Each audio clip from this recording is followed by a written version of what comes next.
Kanye West need our help, y'all. He needs our help. Buddy needs our help, man.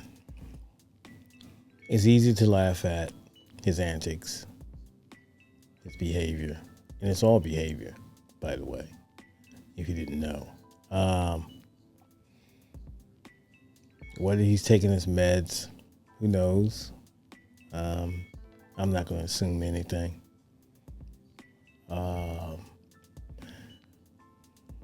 But I think we need to go and get him and save him.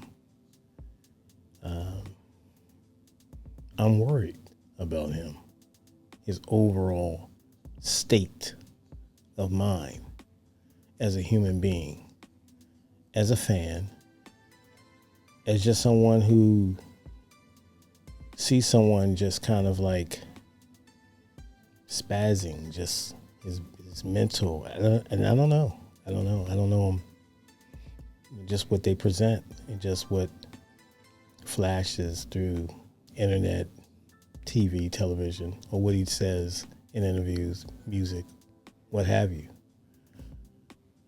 We need to go get him. We need to save him. And we need to make the hard choice. The people who love him. He's got this beef with now all these artists. Playboy Cardi being the latest one, talking about Playboy Cardi had armed himself and called Kanye and was in the vicinity, apparently, allegedly, with a weapon of some sort, the firearm. And this is what Kanye is saying. So, I'm paraphrasing though, allegedly. And also, the things he's saying about Kendrick, and then one minute he's a fan of Kendrick, one minute he hates Kendrick. The things that he's saying, he's mentioning about Travis Scott, how he hates Travis Scott has stowed producers from him, or Playboy Cardi has stowed producers from him. You get what I'm saying? There's so much going on, you can't decipher it. We have to save him from himself. We need to debrief him from himself, for himself.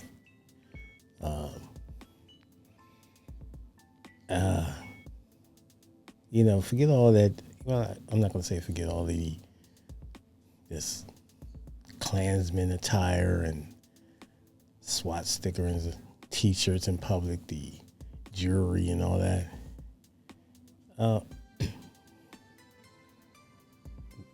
I mean, I wish I could just sit down with him and just interview him and say,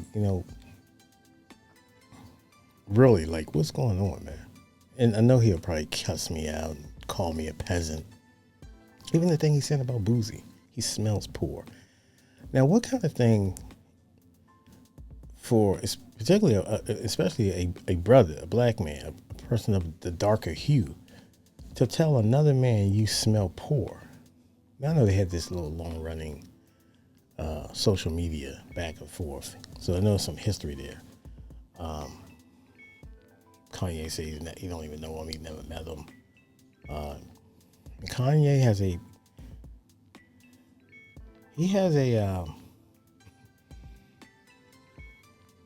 a history of calling people, like, people who are obviously not up to his pay grade.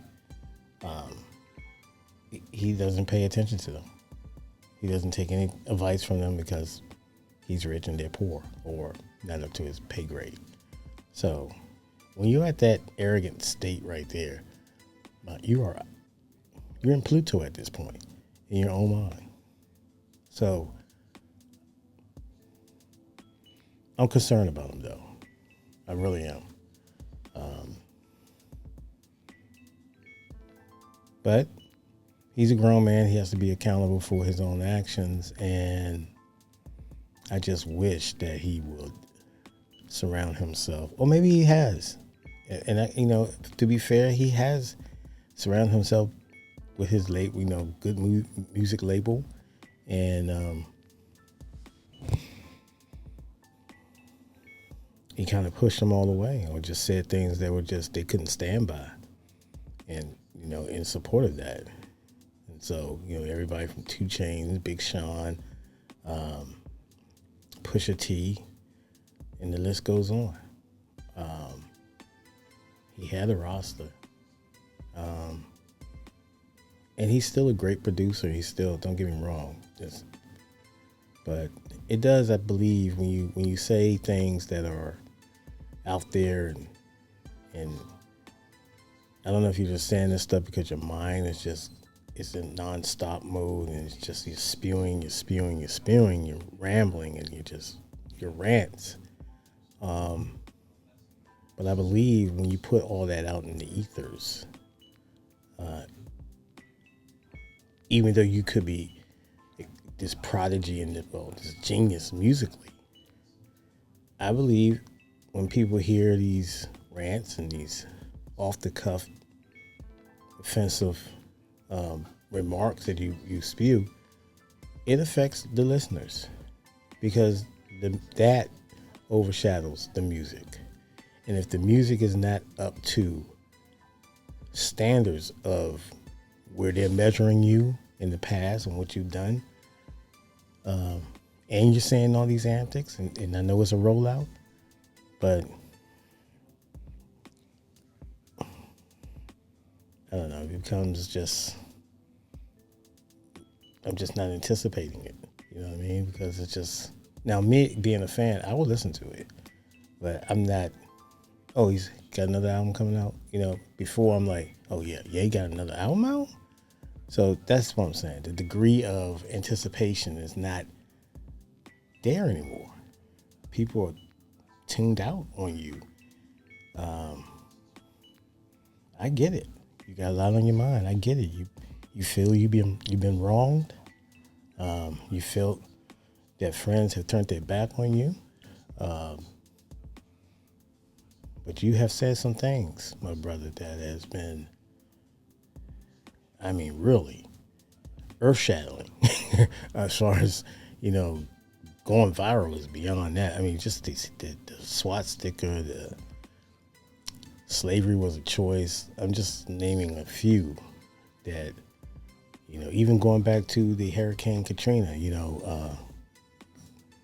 that famous quote with George Bush doesn't like black people. So it's a lot of stuff that people have built up, I think, a callous when it comes to you. And most people, they just want the good music. They just want music. They don't want to get bogged down into a lot of that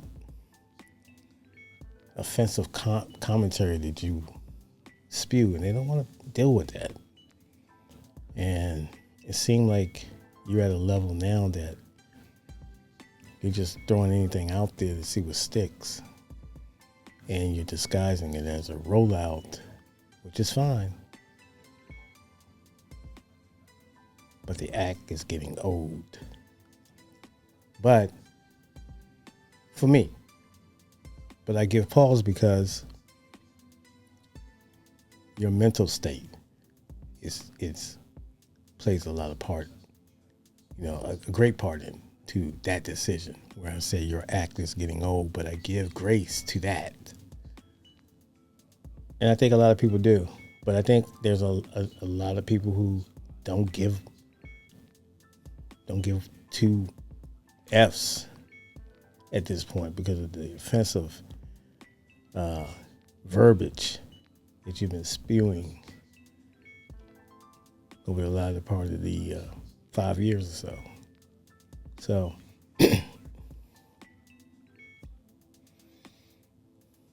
I wish you nothing but the best. I don't. You're monetarily successful and your music is legendary. I just wish that you would do the necessary things to put your mental state in a more healthier environment and condition, and that comes within yourself. But I'm no doctor. I stay within my lane. That's just some wishful thoughts for you, and I pray that you can do that. But you're a grown man. You do what you have to do. Anyway, peace. One.